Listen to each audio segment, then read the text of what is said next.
in, everybody, and hello. I believe I am live right now. Thank you guys so much for coming in and hanging out. This is going to be a fun little afternoon stream. I did another stream last Wednesday, and honestly, I was like, well, Wednesdays might be something that we can keep doing here as it rolls out, especially because there's so much coming to be excited about with New World. Now, also right now going on, they're doing the Throne of Liberty stuff. I'm going to check out Throne of Liberty as of October the 1st when it becomes truly free to play. The reason ends up being is like I just do not have the bandwidth of time right now to be able to try and get 40 hours worth of game time in Throne of Liberty. And so I'm going to take that pressure off the game, and I'm obviously going to be checking it out here on October the 1st. So hopefully that ends up going very smoothly. As I always like to do, these are community call-in shows, whether you want to chat in the chat itself or you want to come hang out in voice chat. Top link in the description for the Discord server. All are welcome, and we're going to be doing that. I'm going to be kind of working a little bit more on Season 5, see how far I can kind of push this up. Obviously, New World Aeternum is set to drop on the 15th. There's been a little bit of news, some speculation that the raid might be delayed based off of the fact that some of the artifacts are listed as coming later in the season. And honestly, that's kind of the standard. That's kind of the standard when it comes to these MMORPGs. And it's kind of a little bit of a healthy thing because it allows people to kind of ease into the game as opposed to have this like mad dash rush. Now, as to when the raid goes live, if they do decide to not launch it day and date with the 15th, obviously veteran players who are at level 65 might want to take advantage of that. But still, you might be looking at maybe a 1 or a 2 week kind of delay, a little bit of a buffer there. That's going to be my speculation. We'll see what ends up panning out. Now, I'm going to bring in my Discord. What's up, guys? How are y'all doing today? Y'all, it's just me in here. Just you. Hey, what's up? What's up, dude? I couldn't tell who, how many people joined because that's the one and only weakness that I have with GeForce Now is it forces the monitor resolution. It does not let me run GeForce Now like in a windowed mode, so I lose out on valuable screen space. So when I run the game locally, you don't have 2 monitors? I do. I have a second monitor, which is like over here, which is what I've always kind of put up like the chat and other things on. Okay. And so it's like, yeah, so this is again, first world problems for sure. Like there is yeah. Oh my gosh, Brian, you mean you're playing and enjoying a game on ultra wide? Oh, poor you. Yeah. Let's see here. Screw that. It's like you're playing a video game. What? Yeah, exactly. Exactly. You mean you have downtime in your day that'll let you play a video game? That I do. I do. Actually, let me have to go outside and play in the. It's not hot right now, though. It's not hot right now. No, I know. Yeah, I mean it's fall now. It's autumn, so. Oh, we got some more interviews going up. That's great. That's great. Where in the world? Calling me shocked? Yeah, I don't blame you. Cool. That way I can see. Sometimes I get weird stuff. What's up, Stag? How you doing? What's up, Bronco? AGS delaying something? Color me shocked.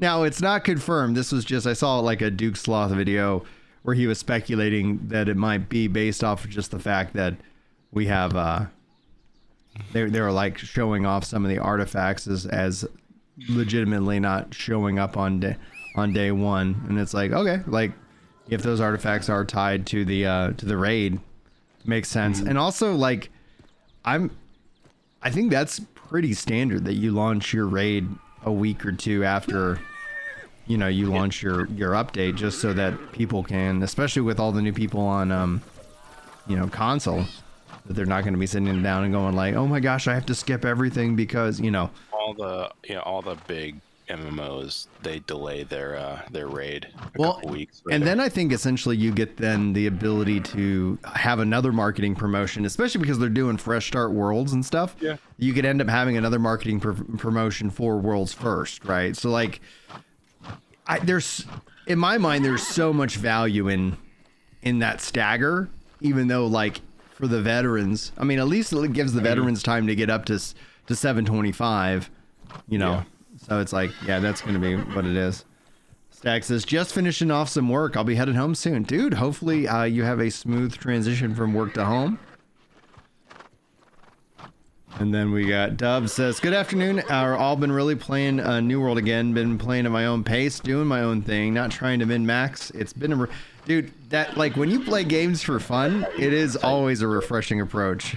If you try to min-max, like, and nothing wrong with those out there who love the min-maxing, but like It just becomes tiresome. I don't know, like I just like you got to treat it like a sprint, you know, like, okay, I can do that for a little bit, but outside of that, I'm just like, if I'm not having fun, there's too much fun to be had. There's also like, it's the same thing. So conversation that's going on online, I'd like to get your thoughts, Yamrin, on it, because yesterday at the State of Play, they announced basically a sequel to Ghost of Tsushima, Ghost of Yatai. And hopefully I'm not butchering the name. Yeah. Yotai. Obviously, female protagonist. Now, the actress is very heavily, you know, invested in kind of the woke mindset, but that doesn't necessarily, in my mind, translate one-to-one that the game in and of itself is essentially that, because it's like, yeah, it's taking place, different story, different character. I don't necessarily equate a female protagonist with that worldview, but that in and of itself hasn't stopped some people. And again, this is where I'm like if they go in and they try to inject modern day politics into a 16th century game, then yeah, I would agree. But we don't know that yet. What do you think? I'd have to see. So female protagonist is not necessarily a red flag for me instantly. Right. Well, Stellar Blade, female protagonist, like female protagonist, like not a problem. Yeah. I have to see. You know, first of all, what does her model look like? Right. I thought it looked very accurate. Model, right? Like, yeah. Like, but also too, what's the character like? Right. Like, is she Mary? Is she just well? Also, is she just? Is she a girl boss or is she not? Right. Like, it's how they write her. Right. Is important. Well, the other side of it is like if she's just a reflection of who the actress is as a person, it's like I don't care who the actress is. Like just make a good game, good character. I hope the actress doesn't, because usually what happens is with these actresses, or actors who do video games, they tend to not be political. They tend to just promote the game and not have anything attached to it. So we'll see what she says. She does. Well, and again, if they start coming out with like the weird marketing choice of saying like this game isn't for you, it's like, all right, because like old choice. Humberly Gonzalez, who is the model for Star Wars Outlaws. Yeah, she's woke, but she didn't say anything she wasn't shitting on the fans or anything. She was just promoting the game. Yeah. So that I'm all for. I have to see more information. I mean, yeah, that's literally what I've said. It's like there's nothing to be mad about right now, and anybody who's, in my mind, mad, they're just speculating, and it's just that's such wasted time. I mean, the thing is, it also depends on the time period. Like, if it's a tiny Japanese woman who is like beating the shit out of dudes, yeah, that could be a little. That's possible though, because it's like it could be. I mean, her fighting style would have to be not brute force, right? She would have to be finesse, a lot of acrobatics. Yeah, and that could be something that could be really cool combat wise. Right. Now, Stag says, I take your ghosts and raise you the nonsense around Kingdom Come Deliverance. Stag, what's the update? I don't know what the nonsense is around that. Basically, people are complaining. The wokies are complaining it's too white. You know, it takes place in like 14th century. That's Europe. what they complained about with Final Fantasy 16. Like, that's the thing. It's like that's the grift. That's the grift they've got going on, because it's like, if you don't adhere to this, we're going to write articles, because they do control that. Like, you can see that in just the fact that it's pretty dumb. It is so silly. And it's good to see so many people kind of pushing back on that. And that's why when it's all said and done, like, it's interesting. Like, if you think about like activist marketing as a concept, right? Like, that's where I'm watching Dragon Age Vanguard and being like, hey, are they specifically leaning into these kind of marketing, techniques to drive outrage to maybe drive sales. And I mean, if they deliver on a good quality game and the gameplay is really good, the general rule is that people will play it. Will it impact sales? Time will tell. Now, one thing that I think will be a key differentiator is that if the game is really good and fun, those people who are like, oh, it's woke, and it's like, oh, it turns out it's fun, go play the game. I think that's generally going to be what the view is, and people will try to dunk on them for that, but that's just the standard. It's like I saw someone bringing that up about Baldur's Gate 3. It had woke stuff in it, but it was still a really good game. Well, right. And also from an RPG, like you are the player, so you could you get to choose a lot of that. Like it's right. And again, like that, like whenever I see people bring up like Baldur's Gate 3 as like, but you guys bought this game. It's like you that tells me you either do not understand the key complaint that people have with this, or you are intentionally misrepresenting it. Right, like people will tolerate woke stuff as long as the game is good. Oh yeah. Right. Well, it just becomes a clear example of that. It just becomes another thing to point at and say this is God of War Ragnarok. Arguably could be said that's an example of it, although it didn't. It performed well on PC, but worse than the first one. Well, I think it's hard to have a true like A/B test in this case, because with Ragnarok, Sony's requiring a PlayStation login. Now, I have a PlayStation account. That doesn't affect me. I'm not a Ragnarok or a God of War guy, so again, it's just like I wasn't gonna pick it up anyway. I'm not gonna pretend like this is an issue for me. It's like because I wasn't gonna like. Same thing with Assassin's Creed, and same thing with Dragon Age. Like I wasn't planning on picking up these games anyway. I was originally thinking I'd get Dragon Age, but based off of the marketing, I was like, I think I'm gonna hold off. So I haven't. Oh no, the art style. I don't like the art style. I agree with that. Like it does not. It's bad. Speak to me in terms of like, oh yeah, absolutely, I'm gonna get that, but I don't know if I'm going the right way. We'll find out shortly, guys. You tend to go on past behaviors of the gaming industry and gaming news outlets. Yeah, especially because, and that's actually really good point, Stag, because the thing about past behaviors in this case also ties into that how long it takes these games to be made. So originally it's like, all right, we're gonna lean into this. We're gonna have this because this is what we think is gonna help sell. And that's kind of where I get frustrated by it. Like where it's like I would look at somebody who would say that like, oh, woke games are good games, and it's like, aren't you tired of being pandered to with bad characters and just checkboxes? Like, or is it so much that it's like you feel like you gotta win, that that's more important than anything else? And it's like, I don't know, like if they were putting in like things trying to pander to my like worldview, I would hope that I would be as equally like all right, guys, like.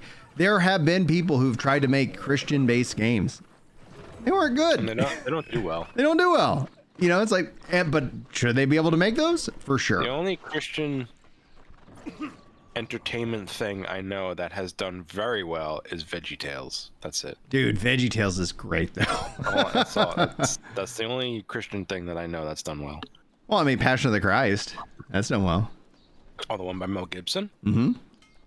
I saw that. I saw that when I was like 14. Excuse me. I don't know when we're gonna let Maddie watch it. I'm not seeing that yet. I don't know, man. It's when they're crucifying him. That's a bit of a hard watch. It's a hard watch, dude. It's a hard watch. I remember when they did the hands, right? And then when they did the feet, I looked away. I was like, oh my god, it's rough, and it's like, oh man. And supposedly Mel Gibson he's the guy who does the hammer. Is scouting? Oh, is he? Yeah, so the hand that's coming down for the nails, etc. Like that's his hand arm. Okay. But like Mel Gibson is apparently scouting locations for a sequel. Yeah. Talking about like basically if you think about the axe, the rising. Well, like after resurrection and into like acts where it's like, okay, now here we go. I think that'd be a really cool movie to see. Like honestly, like I'd love to see that. I think that'd be a really good follow up. What do y'all think about the show The Chosen? I haven't seen The Chosen, but I've heard a lot of good stuff about it. Good, yeah. And so, and that's just usually a weakness because like I generally don't watch a lot of television. Like if you were going to say, Brian, do you watch TV or do you play video games? And it's like, I only have time for one and I don't have enough time for any of it. It's like, so it's usually what my wife makes me watch. And so, or, I am planning on watching Creature Commandos, and I do want to see the Penguin series. But I being that especially the beautiful thing that I'm not a content creator who makes comments on the media, like these shows, I can kind of let them all come out, and then I can just kind of like watch them at my own pace. Yeah, I've heard the first episode of Penguin is good. That's what I've heard. People were saying that it's like really enjoyable. IGN gave it's out now. Yeah, the first episode. I don't know if they've done additional episodes, but Colin Farrell is like he's such a good actor, good character actor too. You know, like I always really enjoy anything that when Colin Farrell shows up, I'm just like, all right, this is this is something. It's something special. Christians and most things are the bad guys. I would think, yeah, like that wouldn't surprise me. I don't think necessarily in most things, because like I think what they try, like what you try to hit the Christian on is the hypocrisy, right? Like you say you believe this, but then you still act like this, and then the Christian would be like, yeah, like that's why I go to Jesus, because I know I'm messed up, you know, like I know I'm flawed. Oh, I do that all the time, man. I end up like, you know, out of anger, I'll say a bad word, and I'm like, oh crap, I just did that. You know? Well, like my wife swears like a sailor, like it is, or something else. You know what I mean? Like along the lines of that. I told her, yeah, I try not to, but it does slip out from time to time.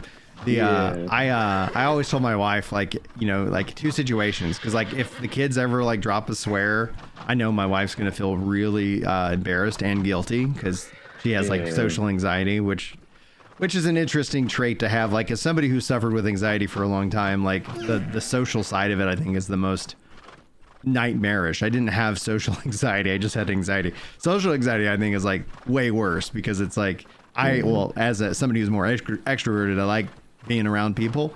And so like to feel anxiety and wanting to be around people, I think that would be like kind of torture. But so I told her, if two other things happen, if the kids ever like curse in public, just throw me under the bus. And then if she ever farts in public, just blame it on me. I will jump on that fart grenade and be like, sorry guys, you know. So it's like I have, because I like, it drives her nuts, because it's like I'm just not embarrassed by anything. And so it's like I just am not. And it's like, all right, like, it's like, doesn't bother me. It's like, if you want to, you know, and so if she accidentally rips one, I will take that and I'll own it. To do that. You'll refuse to jump on a fart grenade. Yeah, dude, I was walking in the mall one day, and this dude dusted me, man. He dusted you in the mall? yeah, dude, that was so nasty. He just walked my way, and I was like, oh my gosh, I didn't say nothing, but I was just like disgusted. Yeah. Man.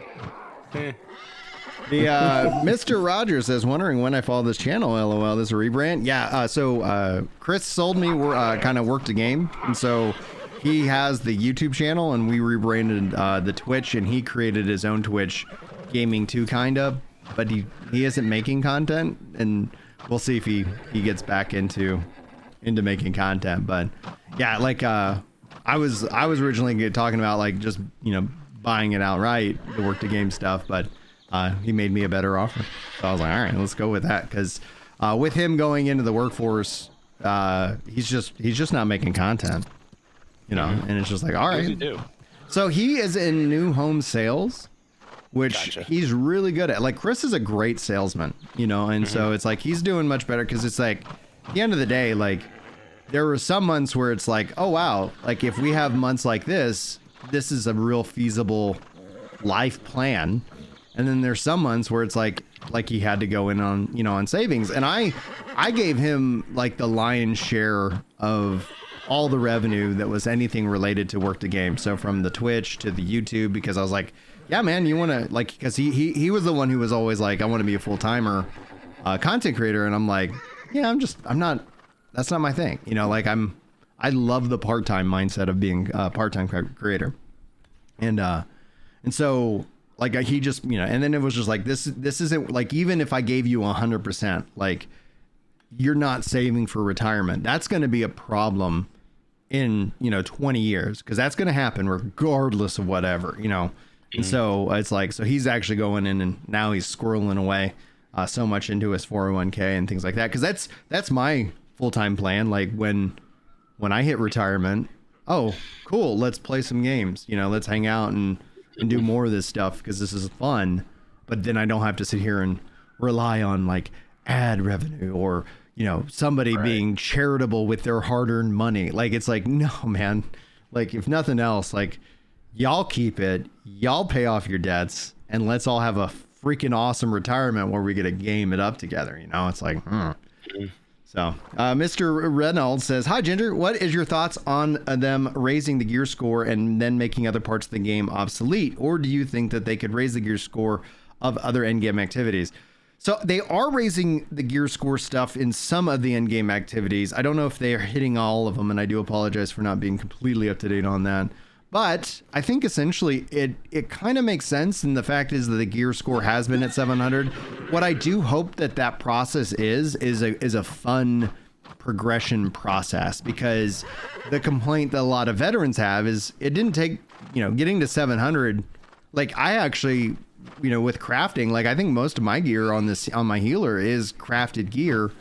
And so it's like, yeah, like, okay, cool. What am I working towards? Right. So if they have a decent system that is this upgrade, because I like the umbral shards upgrade. I don't know if and they use the chromatic seals and stuff like that now, so I don't know. We'll have to see how that generally feels in terms of, is this a fun gameplay loop.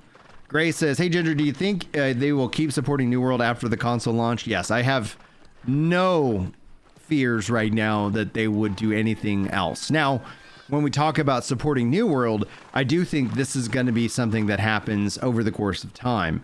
They are spinning up a Romania dev studio because at the end of the day, guys, it is way cheaper to live in Romania than anything else.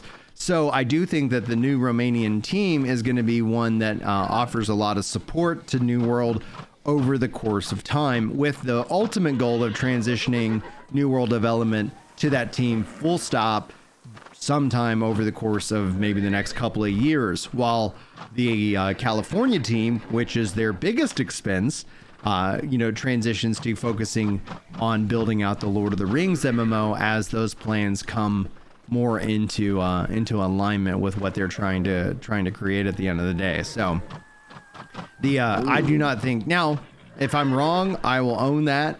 But Amazon has said they've committed to this game for 10 years and we're only in year 3. They have shown no signs of going back on that. And that's one of the things that a lot of people, what I would say when I see content creator analysis about like dooming the game, it's like they're basing the decisions of other game studios like EA pulling the plug on Anthem as evidence that New World, that Amazon will pull the plug on New World, when Amazon is a completely different entity, completely different studio. And while they do have goals of making money, I would say actually New World is most likely very profitable for them based off of just the initial PC sales, hands down.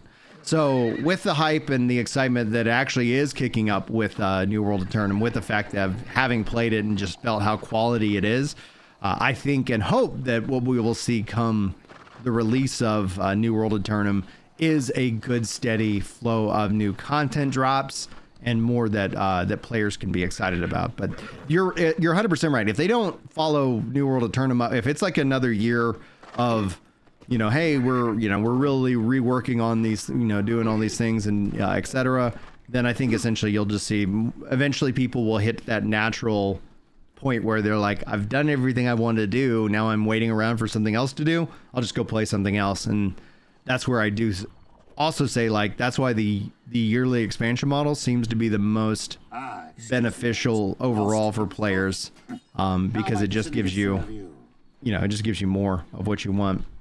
And so here, hopefully that answers your question, Gray. Just Some Tube says, to my knowledge, they're raising all the gear score loot for all the activities they did, especially named in the hatchery and the worm. Okay, so if all the new stuff is dropping the higher gear score, that's actually, I think, better. Now, does that mean that they won't let you go into it? If you don't, like, as long as they're not limiting you to 725 to go into it, which they don't really have content that does limit gear score into going into content. So it's like, I think it's like, yeah, if you can go get that new gear score, that sounds good. Dead Reality says, new player, mostly solo. What is a solid class to be and play solo? I would recommend always having some level of survivability in terms of your build. If I go to my character page here, I usually would either recommend sword and shield. I do like the flail and shield because this also provides blocking protection and healing. It looks like I actually have an extra point to go ahead and spend. You see here, choices. Let's see here. Let's see what we got here. Happy Flails. Hitting a target with a basic attack within 3 seconds of using an ability will inflict exhaust, reducing stamina regen rate. Okay. The Spiky Impairment. Being hit or blocking a hit from a melee while above 90% health inflicts a stack of impairment for 6 seconds on the attacker. Oh, that's interesting in terms of defense. What do we got over here in terms of what I can pick? Cured Flailment. The first target hit with a heavy attack within 3 seconds using the ability will cleanse 1 stack of debuff on self. Flail Mary.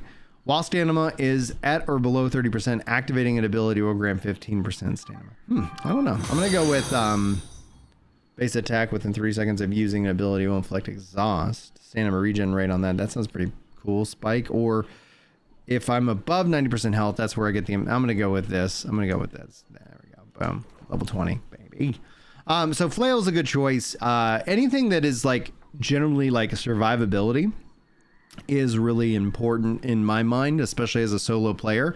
So things that you can block and you can tank. Great sword can also be kind of you can build it as defensive or tank. So for example, this is a defensive tank side kind of tree, and this is more of a offensive.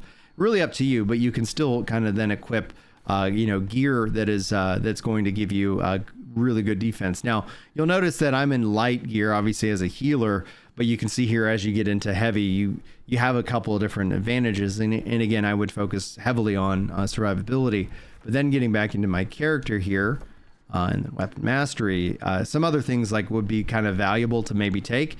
If you wanted to take some like life staff, because it will give you a ranged attack, so when you're pulling enemies, you can do that. Musket or bow would also be good. Or the reason I would go life staff, musket, or bow is that these give you some good offensive. This would also give you some healing and survivability, and I would just kind of vary between that. Now, obviously, I'm not a big bow guy, as I'm still level 10 on the bow. I've been working on leveling the musket, and I'll continue to do so, and then until I get all weapons, ultimately at 20. But I get distracted. So that's that would be my advice in that makes sense. What's the difference in light armor? Like, does it do any buff for the musket people, or do you? It does. So if you just pull up the light, because if you hover over it, it'll tell you kind of what it does. So what light armor does is it gives you a 15% base damage increase, a 30% outgoing healing increase. You lose some block stability. Your dodge actually becomes that quick roll. Your dodge stamina is 50 for 1 second after taking a melee hit. Dodge distance is reduced by 20%, and you can't run. In PvP, critical damage taken is minus 15%. Now, then it goes down into medium armor. So if you get into a medium rating, you have a quick hop for dodge, so you don't have a roll. Stamina cost is still 50. Incoming crowd control durations minus 10 for 0.75%. 0.75 seconds after taking a hit, your dodge distance is reduced and you cannot run. And critical damage taken is at minus 20. And then in heavy, and that last piece is for PvP, you lose 15% base damage and outgoing healing. So you don't get any base damage increase or outgoing healing increase under medium, but you actively lose those in heavy. Block stability is increased though. Increased incoming crowd control durations reduced by 20%. Your dodge is just a directional step. Your dodge stamina cost is actually increased to 55, and for 0.5 seconds after taking a hit, you can't run. So you actually recover much faster in heavy. And then your PvP crit damage taken is at minus 25% in that regards. So if I'm a musket and blunderbuss, you would recommend light? I would recommend light if you're musking and blunderbuss, and then that way you have the dodge roll, and as long as you're getting out of bad, then you'll be fine. But if you're taking a lot of damage and if you're just getting melted, that's where you might want to just consider stepping that up until you increase your level. Because I didn't play my first initial leveling through as a healer. I did that as basically a kind of a tank. So I had that survivability, and then your level cap, and then it's like, okay, I'm gonna go pick on this weapon, and I'm gonna now with the extra power that I already have, I can level up additional weapons much faster. Vincent says, hey, quick question. Where can I find or join your community in PAX Day? Oh, Vincent, just check out the Discord, a top link in the description. We have the PAX Day. You just, when you go in and, join the Discord, it has like a series of questions. You can opt into various different games, PAX Day being one of them. And yeah, PAX Day is going to have some updates coming soon. I would assume they were talking about a fall update. They're in early access. Really enjoy the game. I'm excited to see what they, what comes up with the next. In fact, if you think about 2024 as we wind down for the year, you got Throne of Liberty, New World, you got the alpha for Ashes of Creation, you've got the early access for Pantheon, and then you obviously have the big update for PAX Day. So like at the end of the day, like this is, and then you also, like if you were into Final Fantasy 14, you got the expansion, Dawn Trail, you got the WoW expansion just dropped. People seem to be really enjoying that. I'm assuming ESO's dropped in the spring. I can't remember when they dropped their expansions, but I'm sure that we're going to, they're going to keep working on and making expansions there. So yeah, just some tube says, I personally like the Great Sword and Spear. It's a little squishy since it's in light armor, but very fun to play. Very cool. Very cool. All right, let's see what other, do I want to keep working on quests up in here?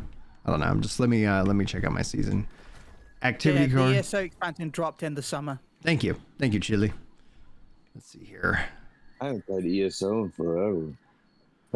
Man, ESO, just like with New World, like if they had cross save, I think I'd be more interested in it as just a general, like, oh, okay, I need 10 kills with the Void Gauntlets. Let me just see what else I can compete. Winter Fjord Trial, Tail 10 enemies, and earn 100. I went ahead and did the pre-order of that Throne of Liberty because I was just like, dude, I'm bored. I got nothing to play.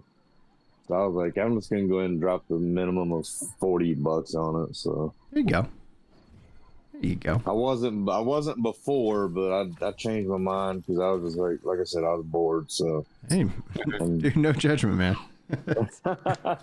Like, yeah, you do you. Let's see here. I mean, yeah. As soon as Watch Quit dropped last night, I picked it up. What dropped last night? Power World. Oh yeah, for PlayStation. That was such an awesome announcement. Yeah. Oh, it's on PlayStation? Yeah, it just released, which is interesting because are they calling it early access or are they just like, all right, it is? Because they were because I know PlayStation generally is like, yeah, we don't do early access. Is it crossplay or? I would assume so. It doesn't even have online on PlayStation yet. It doesn't have online. Oh, okay. Wow. Okay. Coming soon, I guess. Coming soon. I heard they're getting sued. Yeah, they are by Nintendo. Yeah. Oh my gosh. I don't get that one, but It's because Nintendo patented the ability to throw balls to capture stuff. Oh, okay. Well, and didn't they just recently call for that patent? There were a bunch of patents listed in the. There were a bunch of patents listed in the lawsuit. Some of which won't pass muster, but the one that will is that one. Yeah, the one to throwing balls to catch Pokemon, to catch like monsters and stuff. They should just throw cubes then. They can get past The only thing that scares They're throwing me, spheres, though. It's a different the terminology. only thing that scares me is like I don't know how Japan's laws can be or are like outside of Japan. Understanding their patent law is difficult. Nintendo actually has tons of patents that they could use at any time.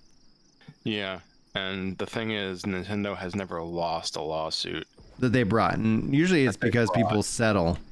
And if you think about that, if they were going to settle, then everybody loses because basically that means Nintendo wins without having to go to court and really kind of say like, yeah, why aren't you also suing Diablo and all these other games? You know, like why just this one game? You know, and not off of, you know, yeah, it is what it is. I've heard people saying because it's like what Pokemon should have been or something like that. That's what people have wanted for a long time, and you see that through the excitement, and then it's like, yeah, Nintendo, we've been telling you we want this, and so that's why their lawsuit is so bitter in a way, like, just I hope they lose, because like they could have done this if they wanted to go and do this. That sounds great. I think it would sell incredibly well if they were like, hey, wow, like this is a great idea. Let's go ahead and do that. But instead they're like, we're going to go do lawfare and we're going to see if we can't, you know, win that way. So one thing I know they have to prove. Late. What's up, dude? Is that apparently under Japanese law, you have to prove that no one else but you could have developed that patent. In order to basically sue for patent infringement. That's what at least that's from the video I watched. So what happens if they get sued? Will the game just be dead? Well, what they'll probably do is that they'll just have to pay Nintendo a licensing fee to use that stuff. Oh, okay. Yeah. Because Nintendo doesn't. I don't think they'd want the game. I mean, maybe they would, you know, and that would, again, like, gamers lose if Nintendo wins in my mind. But if they go ahead and say, oh, okay, cool, now you're going to pay us a lot of money, and gamers lose that way too, because then instead of the developer getting that money and using it to say, hey, we're going to make this, that, the other thing, it's like, okay, well, that money is getting, you know, sent over to, you know, Nintendo now, and it's like, all right. And then they may charge for the game instead of it being free too. You never know. I mean, it's not free. It's not free. You buy the game. It's a part of like Game Pass. Is it a part of PlayStation at all? I don't know. No, it is, but it's only £25, which is like $29. Late to the Game says they could also change the mechanic perhaps as well. So it's like that could definitely be an option that's going on. I already thought it was free. I didn't pay for it when I played it. Did he have Game Pass? This is on Game Pass. Oh, okay. Yeah, it might be why then. Yeah, if it was on Game Pass, then you're good. Okay. Yeah, my bad. Let's see here. Yeah, I played it on Game Pass. We play a lot of it on Game Pass on the Xbox, and then I bought it on Steam just because it's like, oh, this is fun. I like Game Pass a lot. Oh my god.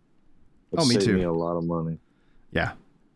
Especially if you just want to try a game out before you buy it on some stuff.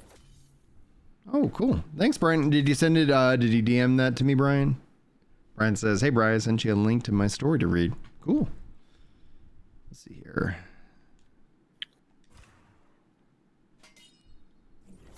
Yeah, their patents are, Kendrick, I think, way too broad. Yeah, they are. And that's where it's like if you, and also, if you look at the... Go ahead. Sorry. No, you're If you good. look at the Nintendo one, the Nintendo ones that they patent recently, they basically patented the ability to do mounts and flying mounts. Mm-hmm. Well, yeah. And then it's like, why are you only just focusing in on this studio? I don't think that patent will count, though, because it was patented after the launch of Power World. The difference is Japan... Yeah, I know. It's who patents it first. No, I'm How just saying funny would it have Japan, been Power World devs money-wise, patented first? Japan has some issues with money right now. So anything that'll bring more money into the economy, that they're probably... The Japanese government is probably going to support Nintendo in the lawsuit. Because Japan is hurting. So that's probably going to help Nintendo in a way. I know that it might sound wrong, but I think that's what's going to... If it goes to court, yeah, that Japan's going to help Nintendo any way they can. So what if they just... Well, they're both Japanese companies, but yeah. Yeah. What if they just change the shape of the ball thing they throw to like a...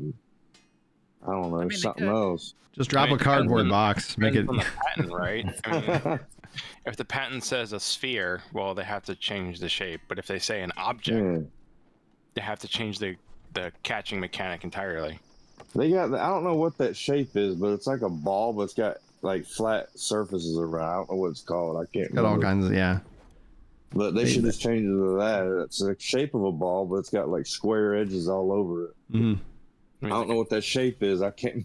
You mean like a dodecahedron or something? I guess that's what it is. I'd have to look it up, but I'm just guessing. Like, if they were to change the shape or whatever, they can probably get past it. Deadly Dad Gaming says the fact that you can patent a virtual video game animation mechanic is completely ridiculous, and I do agree. Like, the fact is, because like another good example of where these things aren't benefiting us as the players is like you look at WB, they patented the Nemesis system in Shadow, like from Shadow of Mordor, and that was a great system, and nobody can use that, and that's because, and they're not using it either, and so it's like, okay, yeah. I can see that. Also, too, BioWare patented the choice wheel in Mass Effect 2, from Mass Effect. Yeah. I don't see how. Yeah, that does make sense. Yeah. I don't see how they can patent that stuff. I mean, it's because they have a special. It's because not the choice wheel itself, but their special like version of it, which is specifically like a specific layout of choices and stuff. Could you imagine if they didn't patent that stuff? How cooler gaming would be. I mean, I think more people should be like Yoshi P and not patent things. Right, Yoshi P specifically has not patented like the control layout. Controller. Like stuff, that's the right call. That's kind of scary though when you think about it. I wish he would have. I wish he would patent it. Because imagine now a company that decides, well, I like that, I'm going to do that, and then they patent it. Well, yeah, that's where it's, if that became a, again, lawfare, then it's like, okay, what the heck's going on? That was, protect yourself, but yeah. I would have rather he'd done the patent and then be like, I'm not going to actually, like, I have this patent, I'm just not going to use it. Yeah, enforce it. Yeah. Yeah. And just steal the ideas and screw over a lot of people. Because I guess WoW could like come in and like patent it now, because you can use that control scheme with WoW. So, you think they'll ever bring WoW to console? That will be really interesting. I think it's going to happen. I just don't know when. Yes and no. I feel like if it does happen, I worry about the community. Oh, really? I tried. Oh, go on. 14 has always been designed around, like, base game being the main thing, but WoW community has always had a very we love mods sort of view on gaming. So, and with the lack of what mod support on consoles, you're going to be kicked out of raid groups. I thought they do allow modding on, because I know on Skyrim, the new edition of Skyrim, they allow modding. Most of the mods are then pre-approved by Microsoft and stuff like that. Oh, they have to be approved. Okay, makes sense. With WoW, some of those mods that they use, Blizzard doesn't really approve, but don't really like. Also, aren't like, oh, we'll stop you from using that. They just like, oh, we didn't see that. I think the work would obviously be substantial, and the question ends up being is that if they want to put another 20 years into World of Warcraft, then I think the answer is yes, it's going to come to consoles, and they're going to put in that work and effort, because that is, at some point, they're going to be the one game that isn't on consoles, and all the other MMOs are. So it's like, okay, wait a minute, like that's more in terms of protecting kind of that market dominance that they have, and so like I could see them doing that. Now if they were like, oh, we're gonna make another WoW, a new modern WoW, and this is gonna have a new, like what I was hoping that they would do with Final Fantasy 14, that they would make just Final Fantasy 14 2, where it's like, okay, cool, now we're gonna jump, a huge time jump into the future. And so then the existing Final Fantasy story you can still play all the way through, and then it's like, oh, now we're over here. But they're kind of going the WoW model, which I do think will end up being an interesting thing to watch, because I think we will see a level squish at some point in the future, and that in and of itself is kind of like, oh, I really hope they don't go that way. I really hope they don't, but we'll see. We will see. I was seeing if there's anything else I wanted to. Oh, view silk. That's a quest item. Where is that getting turned in at? Zoom out. Yeah, I know PC players are making me jealous with this New World game when I watch it. Well, like, oh, not too much longer, man. It's yeah, which is actually really exciting to see. Like, I thought that beta weekend, it went so well. Like, which is kind of like, you know, not the normal experience for the game. Like, oh, what major bugs are there? Like, there was one issue with people trying to play on Starlink, but you just had to disable IP version 6 if you're on Starlink. Okay, that's not something everybody's being plagued with. I don't even know what that is. Starlink is Musk's satellite internet that is. Oh. Yeah, and it's like trying to bring high-speed internet to, like, especially rural and areas of the world that don't have it. So is this map the same size as what it is in the beta? In the full game? Yeah. Okay. So, and there's still plenty of things coming down the line here. Yeah, I was just curious. I didn't know if it was because you know some betas they limit areas in certain places. I guess. Now, Kendrick says, if WoW comes to consoles, would not be surprised me if the console-only servers with option to join normal ones because of the mods. That's actually an interesting kind of way of going about it. If you have the players, like, that's the thing that I've also like wish we'd see, but I know like just it is only for a smaller percentage.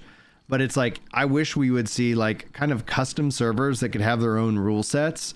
So let's say there was a hardcore Final Fantasy 14 server where it's like, yeah, enemies in the open world, if you don't have a full party with you, like they're going to destroy you. And so it's like the incentive to go in and team up with other players and whatnot.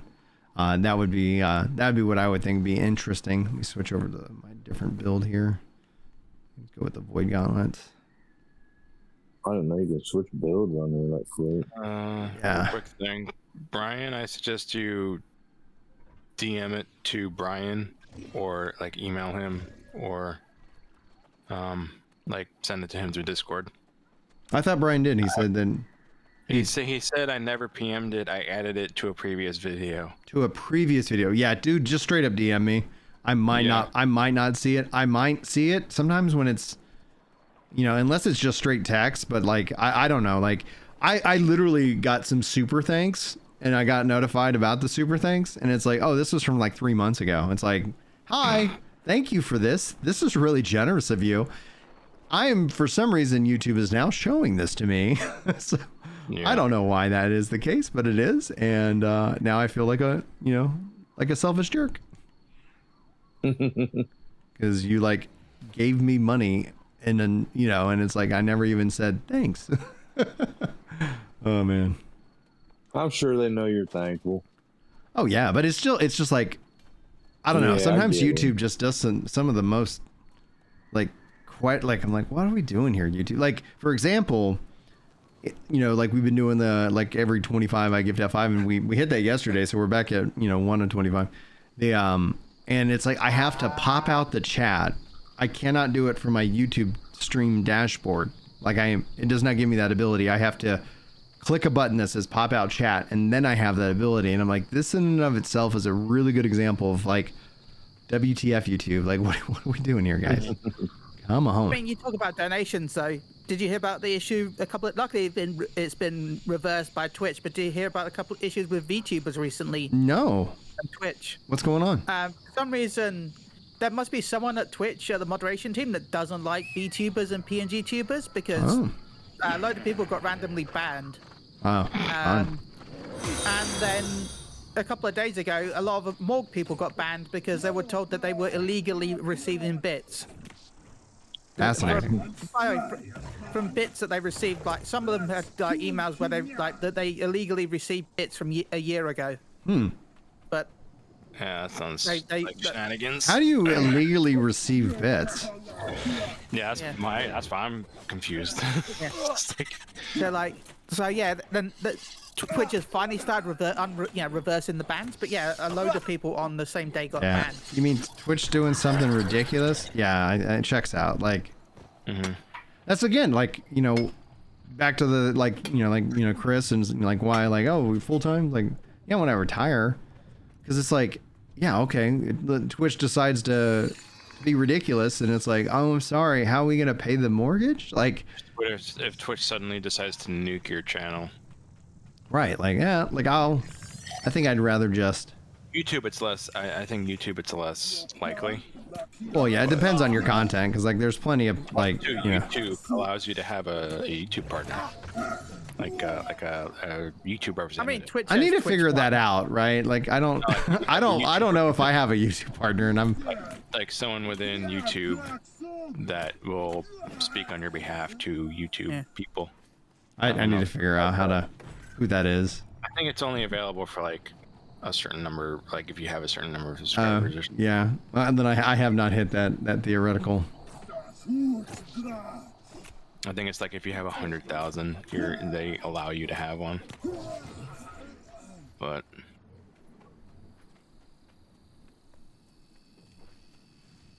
hey, what's up, Dr. Q Soul? How are you doing? Like the big New World YouTuber Micro, I haven't heard of them, said in the latest video, he brought up the teaming aspect of the devs he is in contact with and basically replied back, well, we hope players don't team up. We're talking about the free-for-all New World? People are absolutely going to team up.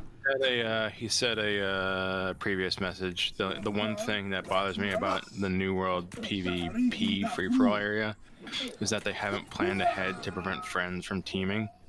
Like in other how do you prevent? So you can't see the names, which, I mean, sure, that may be that may help prevent it, but it's not a stopgap. I don't know. They could do like it's not preventable. They could do a Call of Duty though. You can't queue up with friends, you know. Well, you're not queuing. You just run into the zone. So all it would be is like us saying like, hey guys, we're gonna go to the zone, you know, and then y'all would meet up and we're like, hey, we're not gonna kill each other, and it's like that's just gonna be a part of, like, that's like, I'm actually pro that. Like, I don't want them to sit here and try to build in these systems. The players themselves will decide, and that becomes something that's going to be always very risk versus reward. So I actually, seeing that is cool, because it's going to be, that's just the nature of free-for-all, because you could still make those alliances even if you didn't predefine it. You know, you can be like, all right, I'm not going to fight you, you don't fight me, let's take these guys out, because that's how this all works. It isn't, you know, it isn't Halo free-for-all where it's like there's only one winner. Like, you can do it any which way, and then by doing it to where no one else is able to, like, if you do like, hey, we're gonna go in as a guild, and you could still hit each other, it's still friendly fire. Like, you could also get into situations where, yeah, you have an alliance going in, but that alliance quickly devolves, right? And that's gonna create some drama. That's good. Like, that's where the stories of Legends and Reddit and stuff like that, you know, become the thing, the be all end all. Like war stories. Yeah, like, oh my gosh. Yeah. You know, and then it's like, then you get those, you know, you get video montages, you get all the kinds of crazy stuff that you can end up doing. And it's like, all right, it is. Montages. I remember that on RuneScape, dude. And when does Aeternum drop? October 15th. October the 15th. How do stats work in the world if I go strength and want to go a weapon that uses intelligence? How can I get enough to max out? You have the ability to slot in runes that will basically modify what base stat various different things do, and you also have the ability for what was I thinking? You can set it so that you have like artifacts that are also, like, you might have a artifact that scales off of int, so it opens up a lot of different, you know, builds. So essentially, when we go into like our character pane here, loading up, dude, I tell you, the Aeternum build is so much better. You can see what weapons generally scale off of what different stat. So one of the nice things is that the weapons that you have equipped are going to be kind of encircled here. And you can see here, these two weapons are scaling off of focus. Oh, got a guy. Let me just find him. And so being that I'm focused build as a healer, like that gives me those options. So that's what you kind of generally scale to. But then let me see if I have any gems to kind of show you how gems essentially kind of function, because that allows you to kind of really change your build. Artifacts allow you to change your build. Let's see here. Do I have any? I put all my gems away on it, but I do have some weapons, and you can see they are slotted with this gem that I've got in there. Let's see here. Does it tell me what that gem is doing?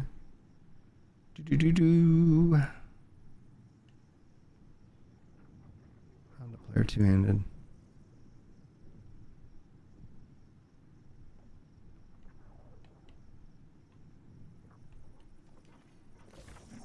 Come on. I select it. Where's Blade, Abysmal Power? Oh, maybe, yeah, it's Abysmal Empowered. Convert 50% of damage dealt to Arcane. If focus is higher, replace the weapon's scaling with focus, but at 55% scaling, hits inflict corrosion, dealing 8% void damage. So you can see that Abysmal Empowered is that gem that I have slotted there, which, because the Void Gauntlet, I believe, is, I guess it does have some focus stuff going on with it, so maybe that's not as effective. Let's see here. And then this one's Ignited Rally, 12% of damage and outgoing healing while at full health. Inflicts burn, dealing 8% fire damage per second. Perk stacks, max stacks 1. So you can see here those gems can have a real impact on your build. Hopefully that helps answer your question. A Whisper on Twitch. Okay, I'll take a look on the Twitch side of things, because I don't...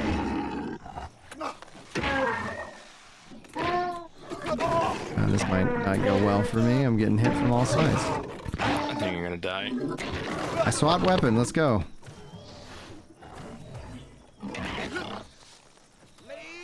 There we go. What's the max level in here? 81. 65 right now. 65? Okay. Yeah.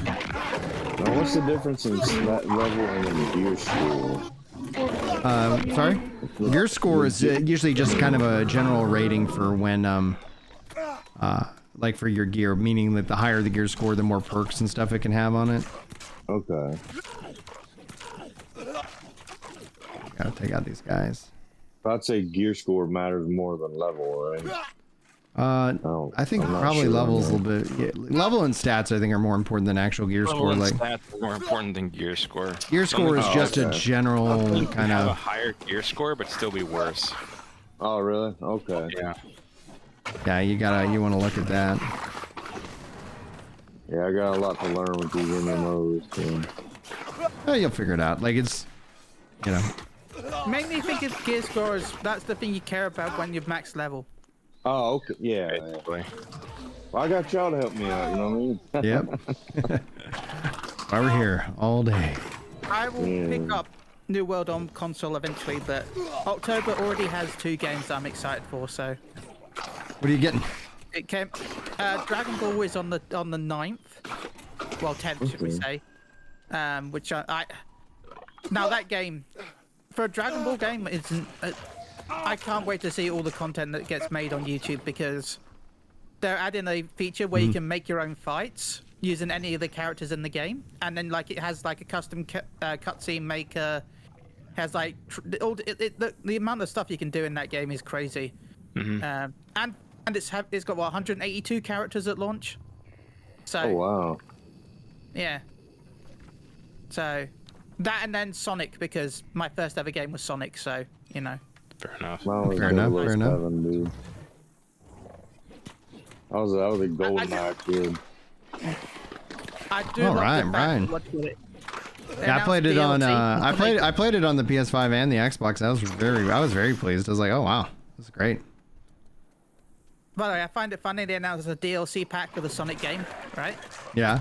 And it's because they're adding Keanu Reeves as a voice actor. Yeah, I know, right? That's cool. I never got into Sonic, but I wish I would have. You know what I mean? So. Yeah. As I said, I was like 3 years old, and it was my first game on the Mega Drive. 3 years old? Wow. Yeah. I don't think I was able to play games at that age. suppose you called it the Genesis. Yeah. Oh yeah, the Genesis. What was my first game? My first game was like Mega Mania on the Atari 2600. The first game I ever saw was Super Mario Brothers 2 on the NES. And then, and eventually then my parents got me an NES and they had Super Mario Brothers 1 with Duck Hunt. So that's what we had for a long time. And then I remember Duck Hunt. I got RC Pro-Am and there was, I had a handful of really. What was that Mario game where you jump through the paintings, you know? That's Mario 64, yeah. Yeah, that was a good one. The only thing annoying about that was that Nintendo was like putting 64 in all the titles and stuff like that. So it's just like, all right, Nintendo, come on.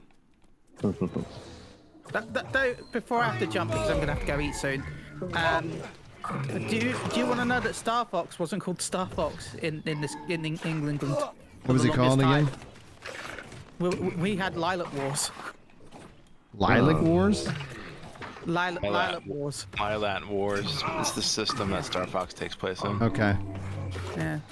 Because Star Fox, if I'm right, was like copyrighted by a band in Germany.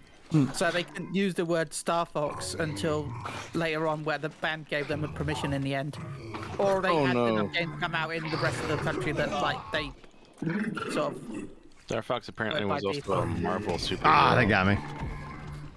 Yeah. I never heard of Marvel. I like Marvel, but I think that comes from the Eternals or something like that, because like apparently he's related to Thanos as well, like it's his brother or something. Oh. I thought that was Warlock, but excuse me, I was lost. Could be. Maybe, I don't know. How am I missing I just know that like, I was listening to a conversation and they were talking about Star Fox, and I was like, "What the hell are they doing?" I was like, "Wait a minute, Fox McCloud, Peppy Toad, what?" Fox McCloud. Do a barrel roll. Speaking of Marvel, like, have y'all watched Agatha all along yet, or what's up?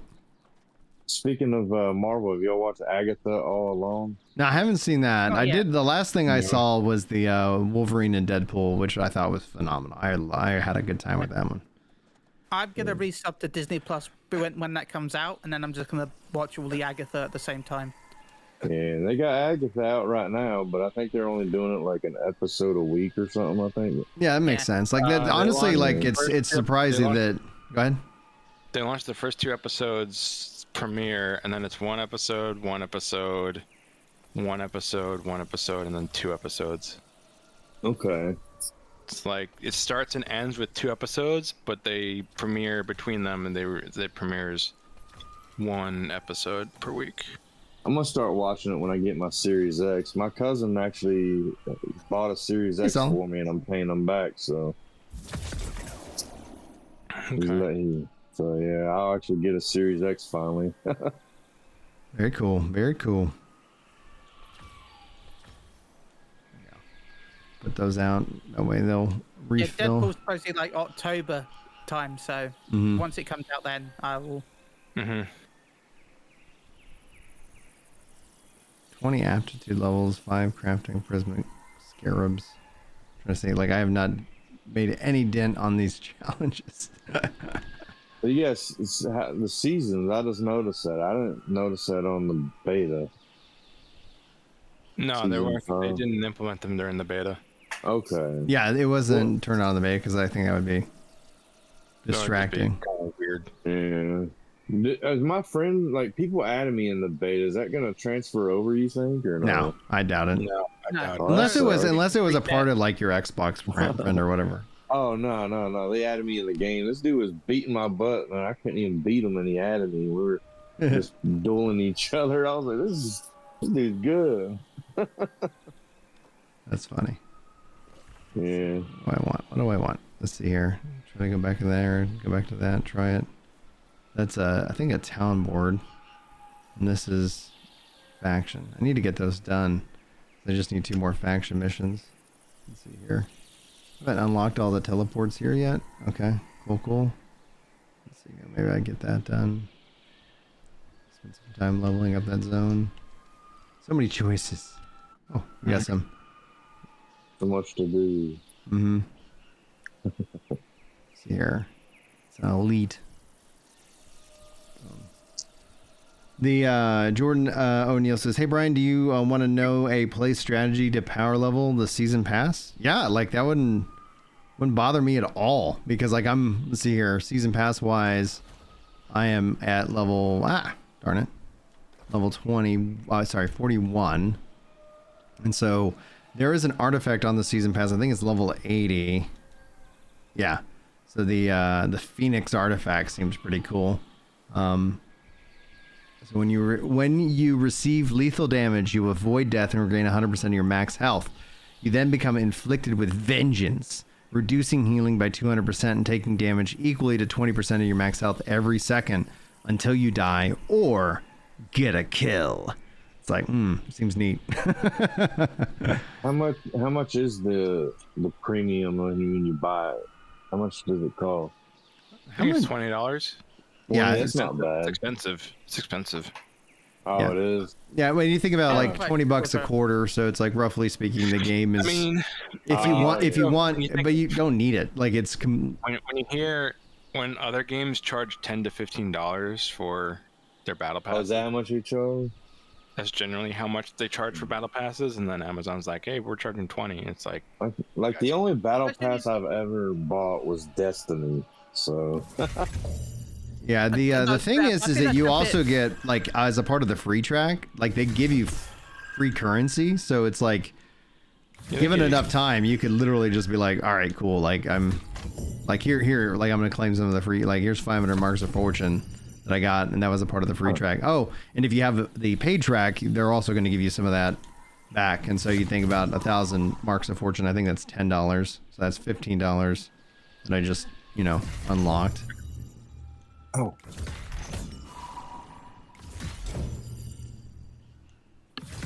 So like, yeah. What? How much money do I actually have on my account? 'Cause I don't really spend it, except for on modes. So I got like 12,000 and 250. So how much does it let me? Let me see here. Add more. Let me make sure I have my currency right. So 5,000 is $5. So 12,000, that's like 120? Am I doing the math right? Wow. 120. Oh no, 120,000 marks is 100. So I'm roughly at. Oh, I'm at $10. So I'm at $12 basically. So I got 1,000, which I guess 1,000 is $1. Yeah, so 1,000 is $1. My currency conversion's off. And that's the whole point behind currency conversion beyond the other stuff. But yeah, so you can see here. So I'm at 10. And so if I keep playing, maybe I'll get some more and, push that up even higher. But that's not horrible. Let's see here. Does it tell me? I wish you wanted to show me that mark thing because I'm going to end up buying a bunch of those now. See here, that's what they want. Like, that's why there's no sub. It's like basically if you think of the season pass it's just the optional sub, that you can play around with. Now is this mainly cosmetic or is this stuff helping in the game? Or? I would say it's mainly cosmetic. There might be stuff. There are some boosts I think, but I don't know if they. I mean that was what you talked about was a boost. Oh, okay. Yeah, like I do have like if I go to the start, like you get these augments. So you have different boosts: gathering XP booster, proficiency booster, season XP booster. And I just these I don't even use them. They just kind of all stack up. Yeah. And I just I never even think about it because I just kind of I guess hard grind it. So yeah, thank you, Diddley. It's like, oh man, I thought I was doing way better.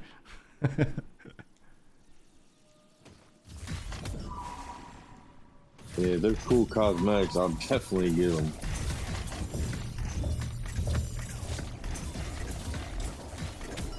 Perfect. Oh. All right, fine. All right, what do I want to work on? Somebody was saying, Jordan, talking about get one of each weapon type, a bunch of tier 5 salvage items, and then go to the second fishing spot on east of Sky Song. Your goal is to complete 6 activities quickly. That spot provides boars for gathering tier 5 gathering, corrupt enemies 30 seconds to the south, lost enemies at the spot to the north, named enemies at the crypt to the north. When you complete the 6 activities on the pass, the wild stamps will allow you to fill out the rest of the card on 6 activities in the card. Okay. One of each weapon. I got those weapon types. So this is go to the fishing spot east of Sky Song. Where is Sky Song? Brightwood. No. What main zone is Sky Song in? Unless they have these things named. Shrine of the Lion. Old Settlement Shrine. Evanscale, thank you.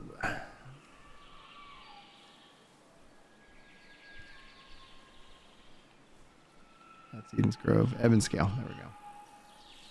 Oh, they got some new fast travel points.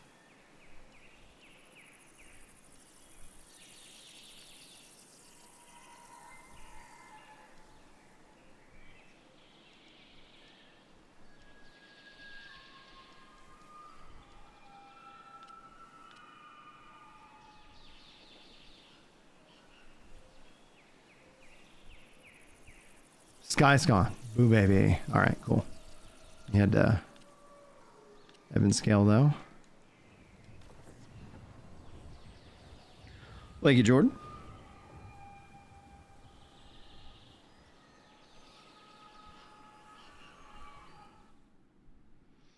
Is it worth refamiliarizing yourself now, or just wait to Aeternum?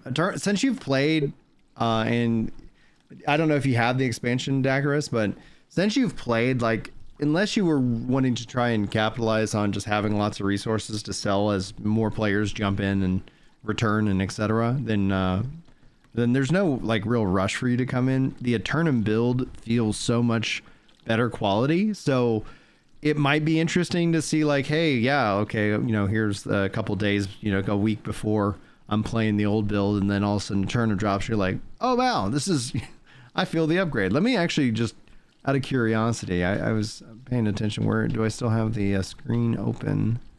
Let me see here. Boop. Let me go back to this one. And no, I don't have it. Let me pull up Steam charts. We've been seeing some. Assassin's Creed is officially delayed. Oh, not a shocker. It's now releasing in February 14th, 2025. I think that's a smart move. I think they've been struggling with their development. So you got. Okay, it wasn't going to launch on Steam. That's interesting. It was going to launch on Steam? It wasn't going to launch on Steam. Wasn't? Now they are. Oh, okay. Yeah. 6,000 playing 7 minutes ago. It's like the concurrent, almost a 20% gain with after the beta in terms of the active players right now. Peak has gone up to 8,700, which that isn't total players. That's just total at one moment in time players. So you're seeing green numbers pre-expansion, which is what I would expect. Was it you or someone else who calculated that New World has about, what was it, 200,000 to 500,000 players? Back in the day, anyway. Let's see here, like at 80, let's just take the peak number, 8,700. Anyway, I'm gonna have to jump for now. All right, man. Have a good rest of your stream. So New World right now has most likely around 60,000 at the low end, and again going off of peak, if we were taking average, it'd be different range. To 95,000 monthly active users who are playing and checking out the game, and that's just industry standard. And we could, if I would probably get a higher number if I went and looked at the hours played and then divide by the total, the average amount that players don't actually can play. So right. that's where like the concurrency numbers. I'm like, you got like, would they like that number to be higher? Oh yeah, absolutely. And I think consoles is going to help out a lot, and then. It'll be neat to see what ultimately happens in terms of player base and numbers, because if the worlds are full, there will be obviously some time where the game does, like when players hit that natural, like I've done everything, now I'm going to step away from the game or take a break, and then the population will dip and flow. The question is like, how do they follow it up? What with season 6, I guess, is the Aeternum release, and then I think season 7 actually kicks off in December, so it's like season 6 is going to be a shorter season, right? Because you kind of want to have that. That's where it's like I think originally they were always shooting for September, but it just seems that they're able to hit October pretty straightforward. Yeah, it's shared servers. I do think I remember reading that they had like console dedicated servers, like where, you know, like Xbox and PlayStation do have a dedicated Xbox and PlayStation server. I don't know though if that, and I don't know if that's going to be forever, right? Because at some point, like, you know, if the population dips enough and you're like, oh, I'd like to, I don't know how that's going to shake out in the long run. I'm perfectly fine with it though. Like, let people play where they want to play. If they don't want to play with PC players, like, all right, if PC players don't want to play with console players, like, okay. But I don't think you want to limit that by default. I think what we see more than anything else is players, you know, wanting to just play with their friends wherever their friends are. About that last subject you talked about, the number of players, didn't you say there was like 30,000 players on the beta? Yes, before on concurrent. Yeah, so like a concurrency of 30,000. Now, obviously, the beta wasn't a month long, so that's going to be a little bit more accurate to, you know, like players themselves. But 30,000 concurrent across all of that, like for a beta where your progress doesn't carry forward, for like there's no, like people who are just interested in checking it out like that. I think that's a good sign. Yeah, I think that's a good sign in terms of like, okay, cool. There is a lot of interest. People are generally kind of curious about, you know, what this means. Those are all elites. So the numbers ought to go up anyway, above, like you said, 90,000. You said. Right now it's I would estimate the monthly active users based off of just our current numbers as roughly anywhere from 60 to 90,000 monthly active users. Yeah, so if I could get more accurate, if I went and did the work and actually got like the amount of hours played, now it's going to be a little bit harder to calculate once they ultimately have it on console, and you know I'm not able to pull from Steam, and if they're not showing it on things, then it's like, okay, like I get it. I don't think they show that on console. I've never seen it at least. But... Well, like there is the New World database had a way of tracking it, but apparently that's since been limited. I'm like, okay. I didn't know that.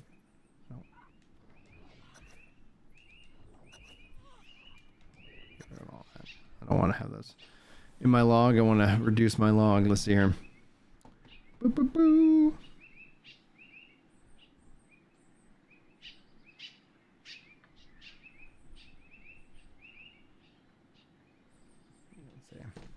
Let me check for that whisper real quick. Dashboard.twitch. Whispers. I'm on a roll. From YouTube, here's the link to the story.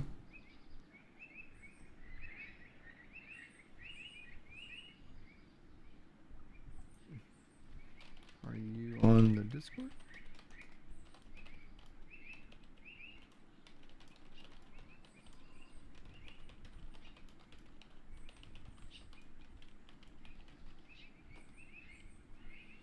All right, cool.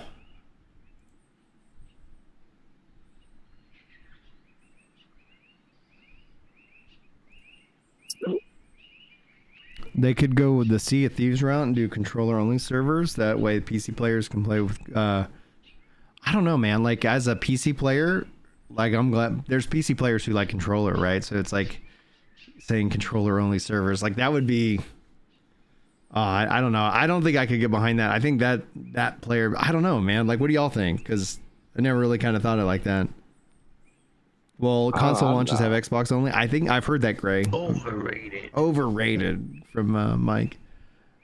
I don't know. See, I'm gonna play with the PC players because I know it'll be a lot more player base. I believe, you know. Mm-hmm. And I like to see active worlds. You know what I mean? Like. Yeah, I think it's more important to have players than it is to. Yeah. So here is the Sky Song Temple. I used to go farm that guy all the time. Like for gypsum, which is great. Let's see here. What time is it? It's time. It's like an hour. I've almost been done an hour and a half. I wish I could keep going though, because it's like, oh yes, back to the grind, back to work. Thank you guys so much for joining me. Yiz says, are you getting your Throne of Liberty drops? I know you were looking forward to the game. I will be playing Throne of Liberty, but I'm going to be playing it on the 1st of October, because that's when it drops in that free-to-play state, as opposed to buying kind of the early access pack to play it 5 days early. When it's all said and done, I don't think I have 40 hours that I'm going to be able to put into Throne of Liberty before the New World Aeternum drops. And it's like, and then you have, I'm already going to be in the alpha too for Ashes of Creation. And same thing, I'm going to be checking out Pantheon Early Access. So it's like, when it's all said and done, like the one thing about gaming that is the most restrictive for me right now is time to play. So I thought I would just save the money and actually play it as a completely free-to-play experience, and then kind of give you guys my thoughts on the free-to-play nature of it. How does it truly feel? Does it make me feel pinched or squeezed? And I'm going to see how many hours I can put into it. But that actually makes the time that I put into it way more valuable, because if I was at $40, like, all right, I'm going to feel like I need to put 40 hours in, or I haven't got my value in that regard. So that's gonna be my plan. I think there's obviously gonna be some content creator drops and stuff like that, but my stream schedule is never consistent, and who knows, maybe I did last Wednesday, I did this Wednesday, I did a special one on Sunday before I got sick. So who knows, maybe Wednesdays and Sundays will be something that kind of becomes a thing for the channel, and hopefully I can get to a point where I can maybe do 2 hours. But we got a couple of things going on, and Julie's already given me a call. So on that note, guys, thank you so much for your time, and I hope that you have a wonderful rest of your day, and hopefully I'll see you next time.